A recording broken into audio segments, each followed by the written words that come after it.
ധർമ്മം കൊണ്ട് ധന്യരാവുക കർമ്മം കൊണ്ട് മനുഷ്യരും എന്ന പ്രമേയത്തിൽ പ്രവർത്തിച്ചു വരുന്ന സമത്വം വെൽഫെയർ അസോസിയേഷന്റെ 2025-27 വർഷത്തെ പദ്ധതികൾ പ്രഖ്യാപിച്ചു.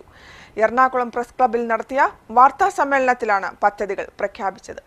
10 കിടക്കകളുള്ള ഡയാലിസിസ് സെന്റർ, ഓരോ വാർഡിലും സൗജന്യ രക്തപരിശോധനാ കേന്ദ്രങ്ങൾ, രക്തദാന യൂണിറ്റുകൾ, മെഡിക്കൽ എക്യുപ്മെന്റ്സുകളുടെ വിതരണം, വിധവകൾക്കുള്ള ചെറുകിട തൊഴിൽ സംരംഭങ്ങൾ, സൗജന്യ ഔഷധ വിതരണം, പ്രവർത്തകർക്കുള്ള മെഡിക്ലെയിം സൗകര്യം എന്നിവയാണ് പ്രധാന പദ്ധതികളെന്ന് വർക്കിംഗ് പ്രസിഡന്റ് സുബൈർ വെട്ടിയാനിക്കൽ വാർത്താസമ്മേളനത്തിൽ പറഞ്ഞു.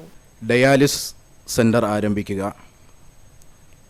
വിധവകളായ സഹോദരിമാർക്കുള്ള ചെറുകിട സംരംഭങ്ങൾ, രക്തദാന യൂണിറ്റ്, ആംബുലൻസ് സർവീസ്, വിദ്യാഭ്യാസ സഹായം തുടങ്ങിയ പദ്ധതികളാണ് 2025-27 സംഘടനാ വർഷത്തിൽ സമത്വം വെൽഫെയർ അസോസിയേഷൻ ലക്ഷ്യമിടുന്നത്.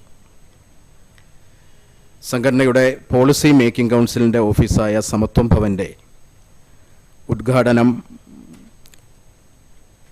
വരുന്ന ഫെബ്രുവരി ആദ്യവാരം, അതോടൊപ്പം തന്നെ പദ്ധതികളുടെ ആദ്യഘട്ട വിതരണവും ആലുവയിൽ നടക്കുകയാണ്.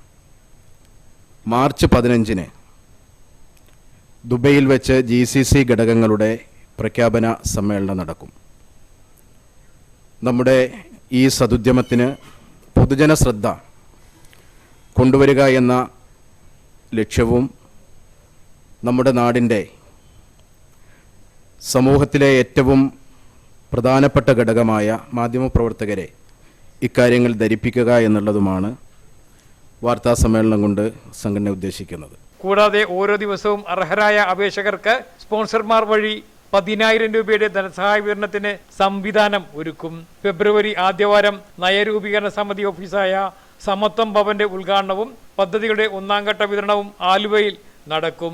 മാർച്ച് 15-ന് GCC ഘടകങ്ങളുടെ പ്രഖ്യാപന സമ്മേളനം ദുബായ് ഹയാത്ത് കൺവെൻഷൻ സെന്ററിൽ സംഘടിപ്പിക്കുമെന്നും ഭാരവാഹികൾ വാർത്താ സമ്മേളനത്തിൽ പറഞ്ഞു. സംവിധായകൻ MD പത്മകുമാർ സംഘടനയുടെ ലോഗോ പ്രകാശനം നിർവഹിച്ചു.